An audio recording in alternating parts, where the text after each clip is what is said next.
we went in, and the doctor looked at me and she said, well, it's not good news.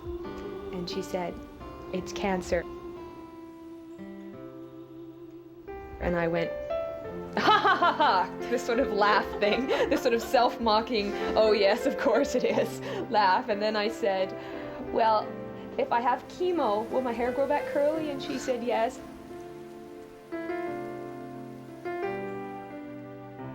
I immediately had to go into the mode of now this is not about me, this is about Sara.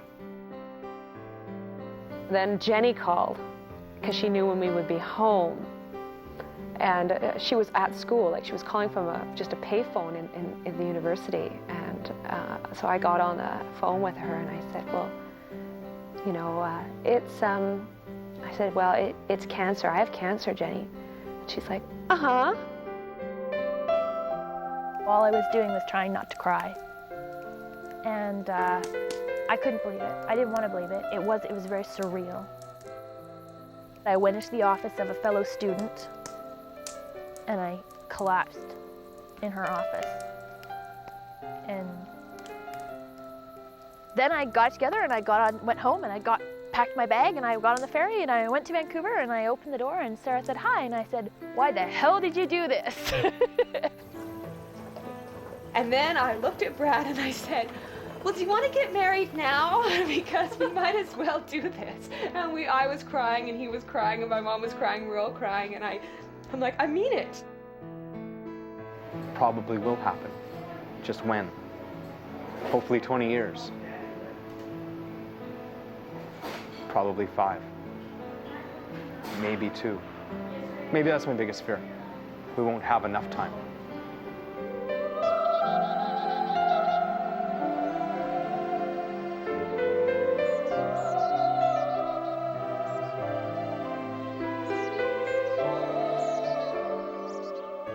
Pat called me on the radio phone, and that was kind of surreal at the beginning.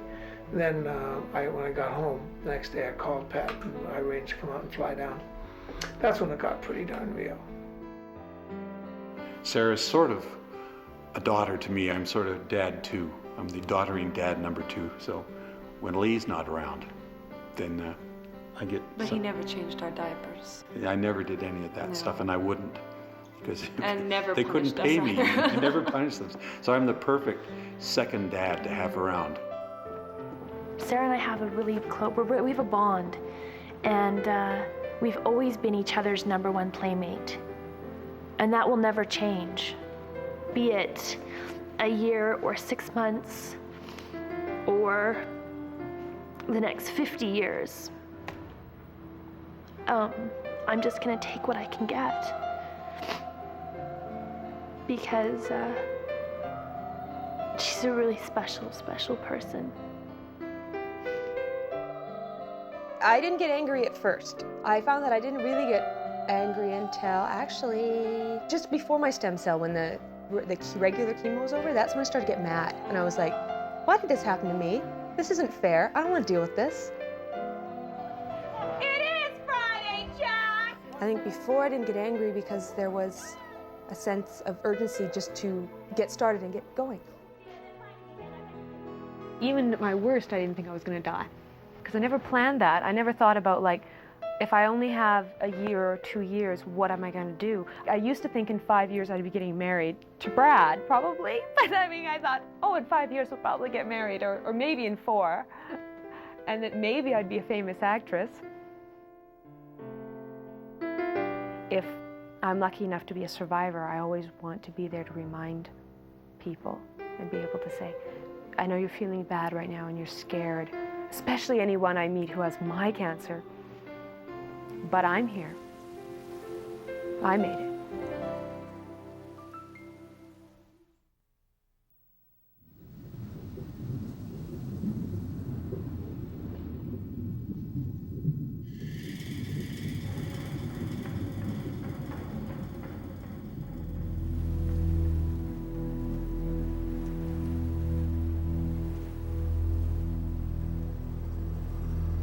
Intra-abdominal, desmoplastic, small, round blue cell tumor. Sara had found a little lump in her tummy wall that she noticed just below her ribs. And she put off coming down to Vancouver to have the full investigation because she was just finishing off on her job in Barkerville. And then when she came down, she had some investigations which showed there was a mass in the abdominal wall, and a biopsy was done, which revealed this type of tumor. On the 22nd of October, I went in for my first chemo. I just didn't know what to expect. The first chemo, I didn't have my Hickman line in, so they did it through my vein, and the woman's telling me as she's putting it in, she's like, do you feel any burning? Because if you feel any burning for a second, I have to stop because it means it's broken out of your vein and it'll just eat your skin away.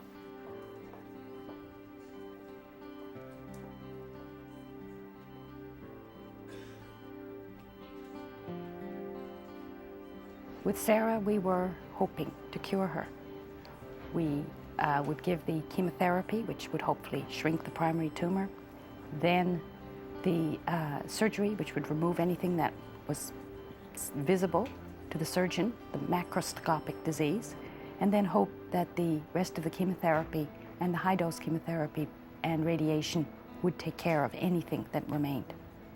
I completely got overwhelmed. So completely.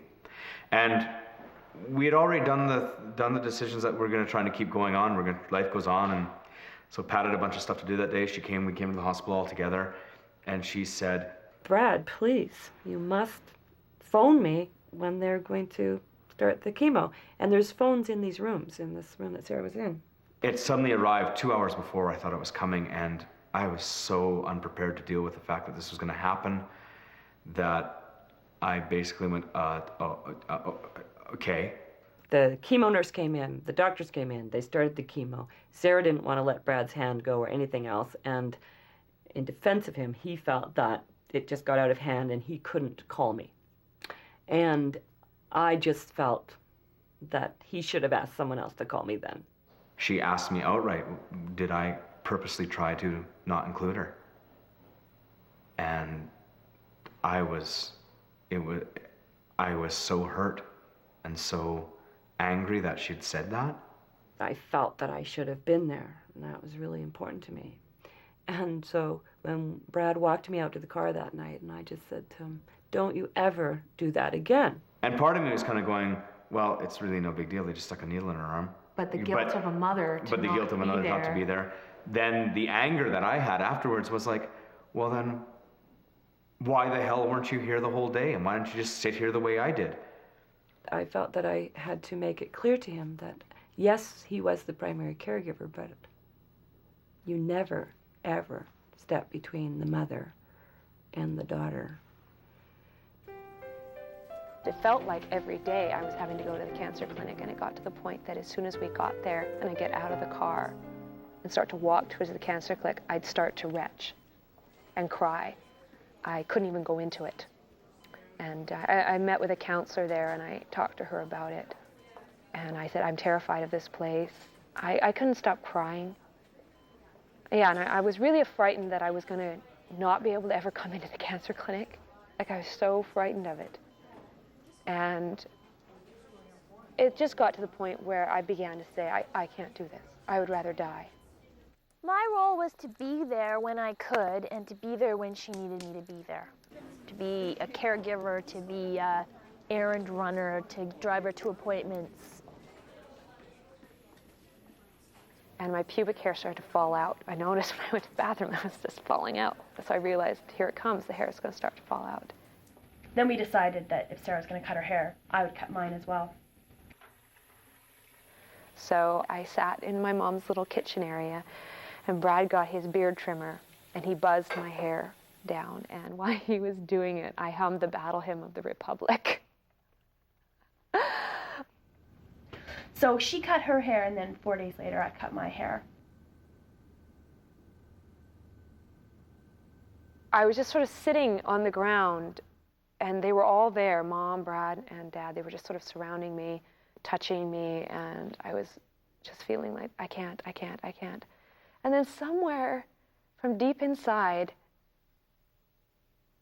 this little tiny thing started to come up. It's the only way I can describe it. It was like a laugh. And then I felt like laughing. And in that moment, I thought, I can do this. I really can do this. Nothing is impossible if you really try. Just put your mind into it and you'll do it over time. She was determined this time to go in with a different attitude, that she was not going to be sick.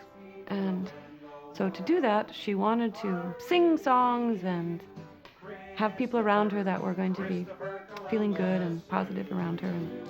Who of those among us aren't glad he became a great explorer in 1492? He sailed the ocean blue, at times he didn't know where he was, and then he discovered America. Nothing is impassable, no mountain you can climb, no river you can ford, and no doubts can fill your mind. Nothing is impossible, history says it's true. The greatest artist in the world is just like me and you, Leonardo da Vinci. Sarah's remission was achieved at surgery, really. So we couldn't see anything on Sarah's tests that we could say that she had definite evidence of cancer after surgery. So I guess technically right now I could actually be cancer-free, but there's probably some little guys floating around looking for the mothership. Mothership's gone. Should I show my scar? Here it is. Goes. There it is. From there all the way down to there. I think they got my belly button crooked. At the time of the surgery, when the tumor was removed, we were rather disappointed to note that the tumor had not been, to a large extent, killed, though it had shrunk in terms of what we could feel and see. One of Sarah's concerns when she first got diagnosed with cancer was, I'm so young and I had all this potential. I was going to make a difference in the world. And she didn't know how she could still make a difference. Can you talk to the people at the telethon, because I would like to do something important. I want to make something positive about this experience. And so, and initially, I really did think I would just be on the phone. All God's creatures gotta fly someday. All God's creatures gotta fly. All God's creatures gotta fly someday. All God's creatures gotta fly. All God's creatures gotta fly someday. All God's creatures gotta fly. If we pledge tonight $149, the miracle pledge that you also get the lovely print that we saw earlier. Well, the thing that was so fabulous about it was that she just looked so incredibly gorgeous. And nobody knew, of course, that backstage she's lying down between each moment that she goes on in front of the television cameras, that she's so weak that day because she had just finished a really severe chemo treatment and she was not feeling well. The biggest thing with the surgery is it was the middle thing. So now it's over. So I'm over that hump. So I guess I'm just feeling better because I'm feeling like I'm moving towards the end now. We found another study that we hadn't read before about people with my cancer all between the ages of 22 and 23, 24. So my age group. And they were men and women. And 5 of them, big study, but 5 of them, and all 5 of them, after getting the same treatment that I'm getting, are in remission.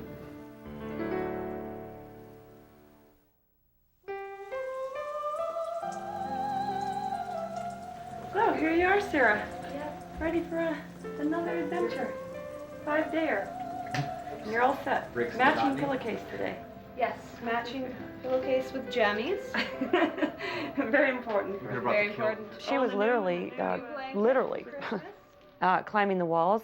She was agitated. She couldn't sleep. She couldn't sit. She couldn't lie down. She was throwing up every 20 minutes or so. And so even though she might have dozed off, she would wake up because she was throwing up. And of course, by then she wasn't throwing up anything, but and that was dry heaves, and that was very difficult. And literally, Brad and I were just taking turns sitting with her, trying to get little catnaps so we could stay through the night with her. And it was really an incredibly difficult time, but it was a time of Brad and I think, finding, I felt, a really nice balance of the primary caregiver, which was him, and the mother, which was me, trying to find that little balance between who's running the show here, you know. I didn't have a place where I fit in. It was Sarah and Brad's apartment, Mom and Dad's apartment, Grandmother's apartment, and there was no Jenny space in any of those places, and it was very hard, and it caused a lot of tension because I tried to make space where I spent the most of time, which was Sarah's apartment. Sometimes you can take off your goddamn shoes at the door because I have to now deal with the dirt that's tracked in. Or I'm sleeping on the floor because I can't sleep with her in bed because she's so sick, but you're standing on my bed with your shoes on. And those would be and there'd be that level of that frustration and anger coming in. Brad and Sarah felt that was their space, and for Brad it was very much his space. And we're a big, boisterous, invasive family for anybody, you know, and here was poor Brad trying to deal with all of us trying to live in his space with him and Sarah and the cat. I had no place that was simply, specifically mine to go and hide from it. She sat down and she just said to us all, Lee and Brad and I, Jenny wasn't there, I don't think, you cannot put me in that place. I don't have the energy or the mental capacity to play games with you all and you know, be the yo-yo man. I just you have to stop this. If you have a problem, you tell each other. Don't tell me about it.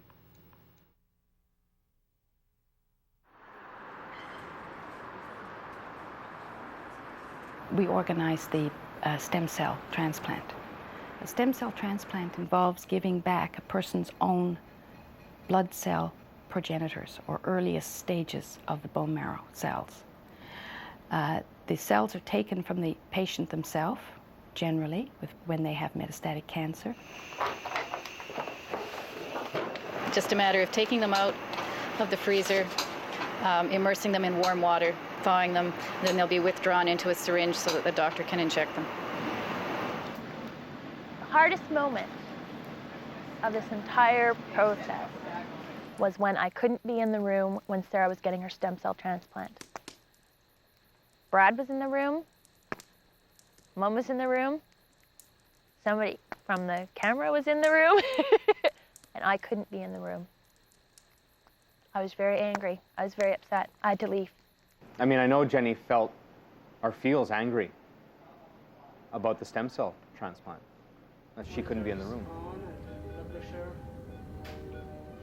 And if the room were bigger, then everyone could have been there. It wasn't that I didn't want her there.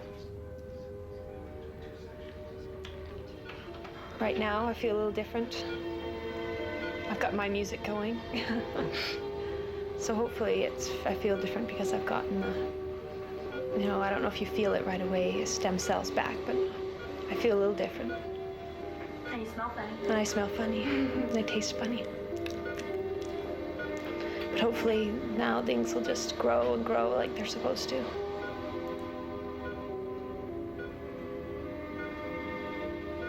So you expect it to feel? The little guys going in? Are they like cold? Not cold, but I got flushed. Like I could feel, I guess, something was going in. Yeah. Flushed. And my lungs feel funny now because they're breathing this stuff, the preservative.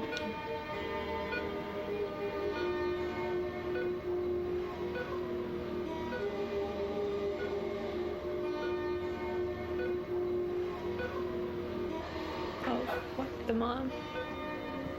I'm gonna see their tears of joy. But you worked so hard to get here to this point, and you were tired of everybody telling you were so brave. But I remember 5.5 months ago, you didn't think you could even get this far. Here you are. And getting your stem cells back, and now just they're in there helping you get all well. That's what I hope. We just expect it now. We won't take anything less. They better stick. Yeah. Because I don't have any more left. Yeah. Unless they saved some. That was it. I got them all.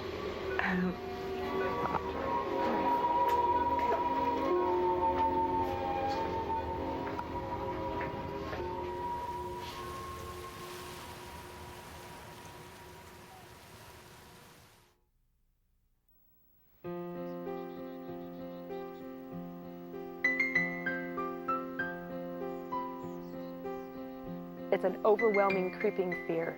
And it's a fear of death, it's a fear of existing, it's a fear of the moment, it's a fear of the future, it's just fear. It just sort of climbed inside of me, and the only way to deal with it was to just sort of lie in that bed and close my eyes and wait till I could go home. Wait for when I would feel better. And I could hear my pumps whirring and the noises of the machines, and that's when, for the first time, I thought what it might feel like to die. Generally, Sara became stronger as she went through the treatment, and as she got to the bone marrow transplant, she sailed through it in terms of how she dealt with it. She got through all the complications, which are the bone marrow transplant people tell you about, the sore mouth and the trouble with your appetite. She lived with those. She did amazingly well. And we were all very, very proud of her that she got through it so easily. Jenny was staying down with Sara, and Sara made this miraculous recovery out of the stem cell transplant and left the hospital early. She had willed herself to leave. She was going to be the person that did it the best and got out early. And then after about a month, she found she couldn't eat. She was throwing up.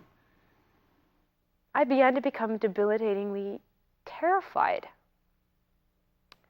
of, I just really felt that I was going to die.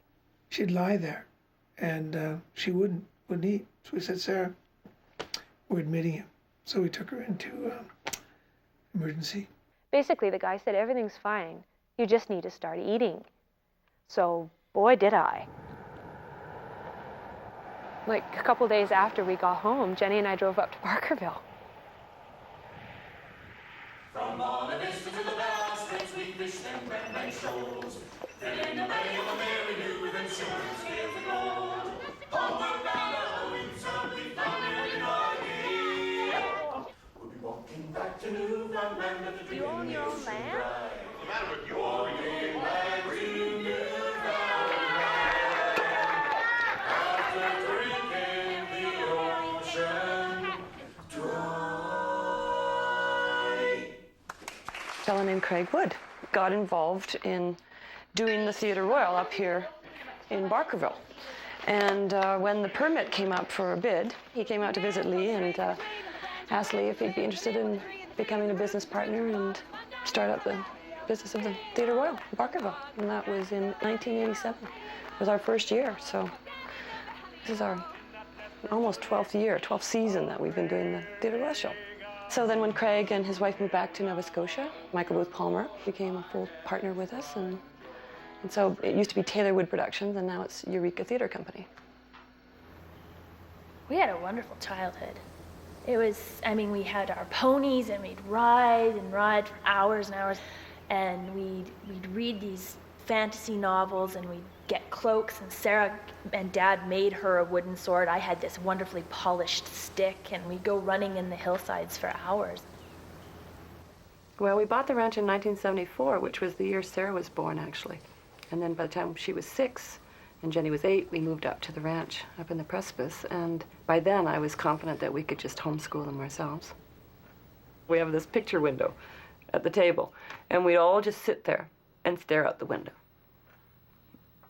There wasn't any other change except what nature brought, and so you became very aware of all the little things. Or if the horses came by and they'd come and they'd peer in at us when we're eating breakfast, and their noses right up against the glass. Gypsy was a wonderful horse. She was truly like Sara's kindred spirit in horse. Like, they just would go off and have their adventures. We got her when I was 8. We were down in Vancouver, and we were going to look around and get Jenny and I each a pony. And this funny-looking orange pony came walking up, and she just sort of stuck her head into the middle of the group, and I said, Jenny, I want that pony. We were sitting outside, we were making masks. We were making molds of our face with our friend Angela Brown. And Sarah went to the outhouse, and I was sitting with Angela, and we were working on our masks. And my dad came up, and he said, "Where's Sarah?" And I knew something was wrong. And Dad came up, and he said, Sarah, I have to talk to you. And I said, oh, just talk to me right through the door or whatever. And he said, no, you have to come out. So I came out, and he said, Gypsy's broken her leg. I'm going to have to shoot her. Jenny and I had been raised and told, and we knew that when a horse broke its leg where we lived, I mean, pretty much when a horse breaks its leg anywhere, they're finished. But especially where we live, there's no, maybe we can get a vet, maybe we can fix it. It's not, that's it. And the best thing to do is put them down as fast as you can. So I just kind of cried for a minute, and then I told him to go quickly, as fast as he can, get his gun and shoot her. And then I ran into the house because I didn't want to hear the gunshot. And I don't remember hearing it. Went and got all our pictures that we had of Gypsy, and I put them all together for Sarah with the piece of hair. And Sarah she just cried all day. She was my friend. I'd ride her, I'd sing to her, I'd play with her. We'd go down to feed the horses in the wintertime, and I'd just sit on her without anything, bridle or anything on her while she was eating. And so it was like losing a friend. Mm-hmm. And I would look out my window some mornings and think, maybe if I really thought really hard, she'll just be out there. It'll be like a miracle. She'll just be out there. But she wasn't. And they would get mad at me. Why aren't you coming out? You're just being lazy. And I try to say, you don't understand. It's because I can't go out there because it's not the same anymore. And so I think that was the beginning of the learning process too, for Mom and Dad, learning how to adjust to me being profoundly affected by things that happen in my life. And, you know, that was a big loss of innocence. That moment and then finding out that I had cancer are probably the two most shocking moments of my entire life. I think that's the thing that I was the most scared about having cancer, was that I would suffer. I'd have pain. I don't like pain. I wouldn't be happy, especially when I watched my grandfather die of cancer. I felt that he was suffering a great deal. And that was also the first human being that ever died that was close to me. And it was a thing where we were all saying it's so good that it's over because he's not suffering anymore. And I think that's what's so scary about cancer, is that the death can be long. It's not quick, you know, you can suffer and suffer, and things deteriorate, and then it's over, but there's a period of not pleasantness.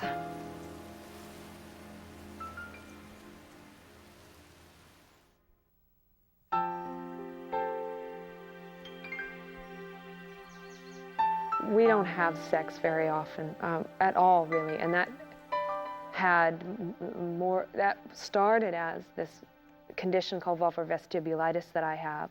We can't just feel emotion by having sex, for example, because she can. So you don't get that intense moment that carries a glow for a while. If you're feeling that your mate is in jeopardy, you want to be close to them. So you want to have that kind of contact, and I think this might have been hard for Brad. It's not easy. I won't lie about it. I'll joke about it, but I won't lie about it. It's not easy, and it's really frustrating sometimes. But at the same time, to be together with someone in silence and just be together and feel that, and feel something when you're there in the same presence, almost vibrational.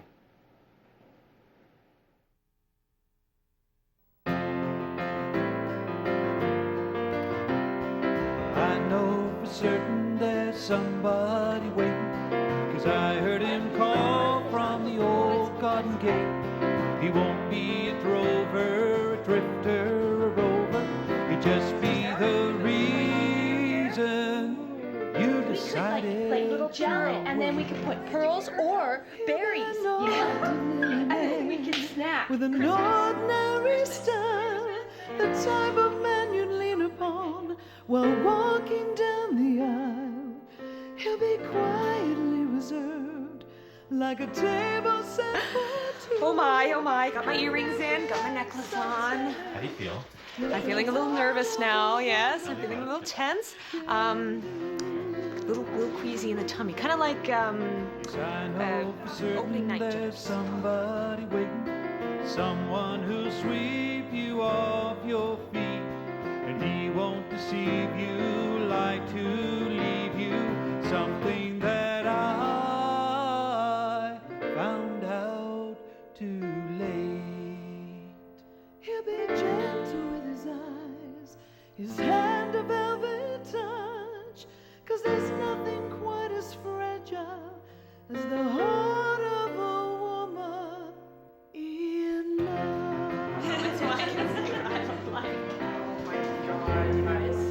Incredible dress.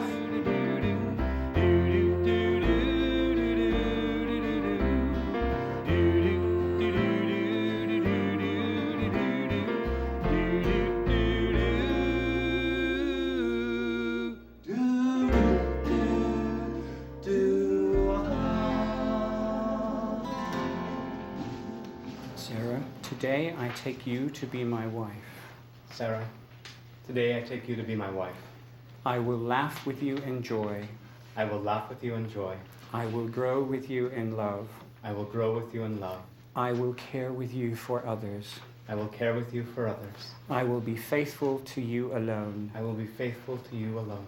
Whatever life may bring, Whatever life may bring, I will love and care for you always. I will love and care for you always.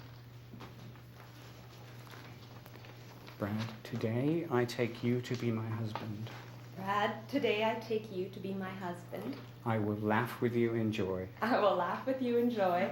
I will grow with you in love. I will grow with you in love. I will care with you for others. I will care with you for others. I will be faithful to you alone. I will be faithful to you alone. Whatever life may bring, Whatever life may bring. I will love and care for you always. I will love and care for you always. It is my honor and privilege to present to you Mr. and Mrs. Brad and Sarah Gibson.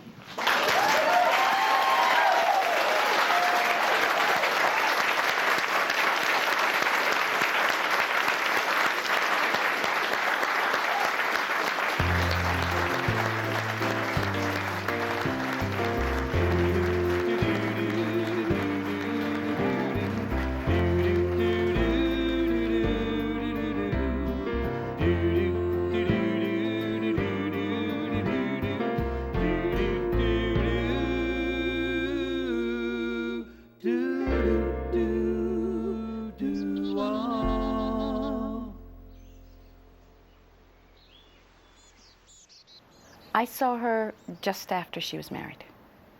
We agreed that it would be best not to do any tests or go through any stress and strain of coming to the clinic before then, because Sarah always finds it very stressful coming to visit me. This is a very tenacious cancer, this type of cancer.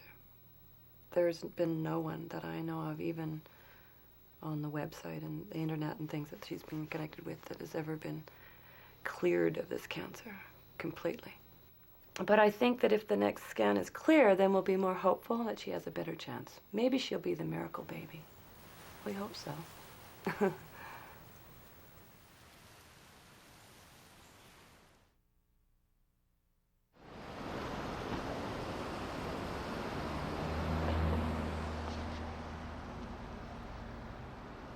We walked up to the cancer clinic, went in there, and Now I go into the room.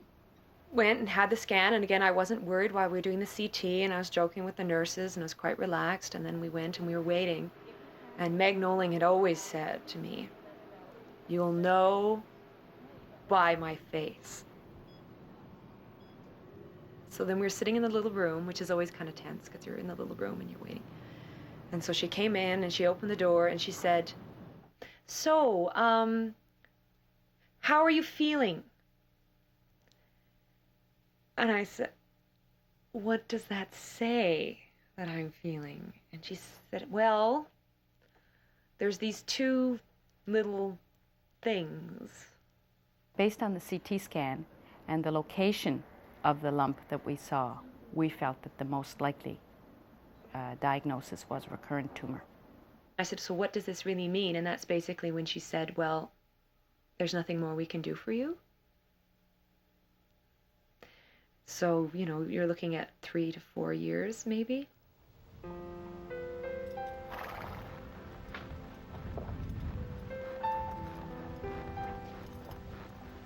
I really wanted to swear, but I couldn't remember whether or not Meg didn't like swearing. So all that could come out was fart, fart, fart, because I just didn't want to swear, but I wanted to say something. And then there's a little part of my brain that was disconnected, thinking how absurd this was, that this is what I was saying, when she had just told me that this was it, it's back and it's not going away. My dad's way of dealing with it is to get on the phone right away and arrange for the condo to be bought off. That was his first reaction. Let's clear this up. We're going to make this okay. Because that's, of course, one of the first things I was thinking of. I've just gone into a 25-year mortgage, and I don't have life insurance because they wouldn't give it to me. I said, look, here's the situation. I would like to see Brad and Sarah be unencumbered of this mortgage so they could direct their resources and energy towards being together in quality of life. And they all just said, sure, when and how much.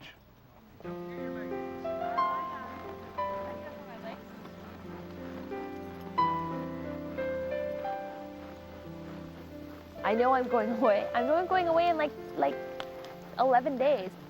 But the deal is, he has to go back and finish school because he took a year off. And obviously, I'm going with him. I mean, when you marry somebody, you choose to make your life with that person.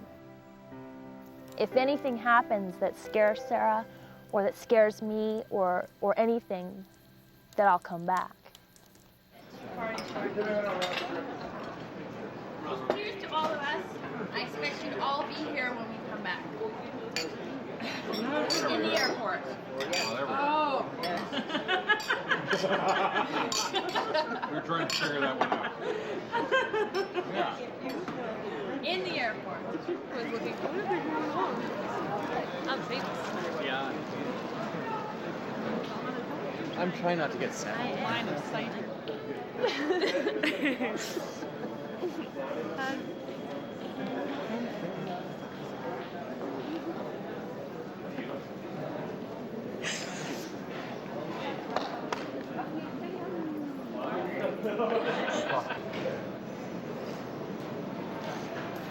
Just have to have conference call. I have a speakerphone. We have 2 parties on the phone. 我可以喝了，喝了你就不喝了呢。喝了我，加油！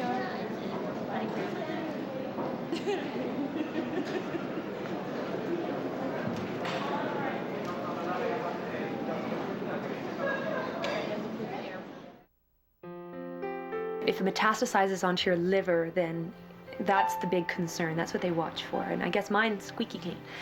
And so it's fine. If they just don't grow, they can stay there. I just am not ready to give up yet. I'm like, well, I have time. I feel good. I have time to try things. What's wrong with trying things? We called Dr. Chan. And he explained to me the process that we were going to do to kill the cancer and make sure there'll be no place to rent in your body because your cancer is looking for a place to rent. So we will give you medicine that will make it so there is no place to rent a cancer. Without giving up hope and without making any false promises, we are logistically trying our best to look at how we can enhance the immune system to help us fight and try to target at the tumor cells the best way we can without causing any harm to her good cells and to her body. Today I thought, oh, I can watch the needle going in. The only thing he promised me is he said, Sarah, I stick with all my patients until the end. That's the only thing he's promised. He hasn't promised that he can cure it. He just wants to try. And I said to him, well, yeah, I've been feeling down. I've been planning my funeral. That is very good. I think you should plan your funeral. You should have it. Everyone who planned their funeral, Murphy's Law says you won't need it.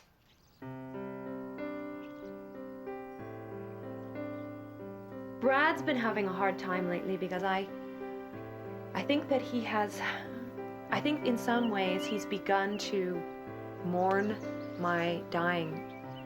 And I'm not dead yet. I'm not even really dying yet. I just have these tumors. I think one of my fears is that she'd be afraid. Or pained. That hurts me more than anything, I think, is that she would be feeling pain or fear. Well, I think we've all got to realize that Sara has guts. The fact that we couldn't fade into the sunset with a happy ending after last October's wedding, and the fact that she's managed to soldier on through the continuation of the story even after that has been really a great credit to her energy, to her will to show other people what this is all about, and just to Sara. She's a great girl. I'm not ready to have her die.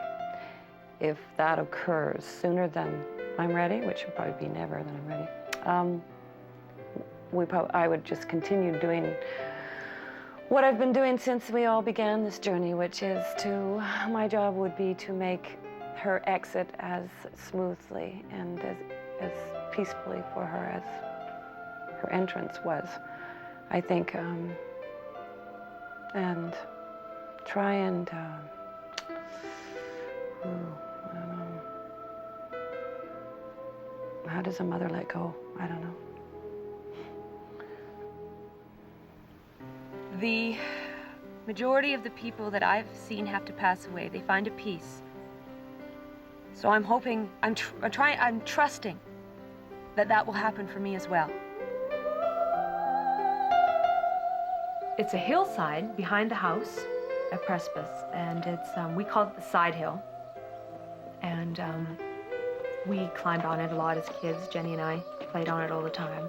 And I can always see it out of my bedroom window. And I just kind of thought that would be a good spot because I could see everything from there. I spent a lot of time playing on that hillside and standing up there and then running down it and chasing bad guys with my sword, that kind of stuff. So that's where I thought I'd like to be. She'll always be here, whether or not she's here physically or spiritually, but no one can replace her. She's irreplaceable. I would probably tell her the same thing I told her at my wedding, that she's my best friend in the whole world, and that if you were going to look in the dictionary and see sisters, it's Jenny and Sara, and that I'd be watching over her, and that she has to name one of her children after me. Well, I said that to her, are you going to name one of your children after me? And she said, no, because you're going to be there. But I said, well, if I'm not, you could give like a middle name or something. It doesn't have to be their first name, especially if it's a boy. Hans, Sara, Philippine. But We'll spread the ashes and we'll probably have a big stiff drink and say some nice things about Sara and some memories and share it and People will laugh and cry and... She's gonna be our guardian of the house, our guardian spirit up on the hill. A time and this time with you is running out on me. It won't stop or slow down or even let me off to give me time to breathe. And so if I have but one regret, it's that I won't be here to share what's left of my time.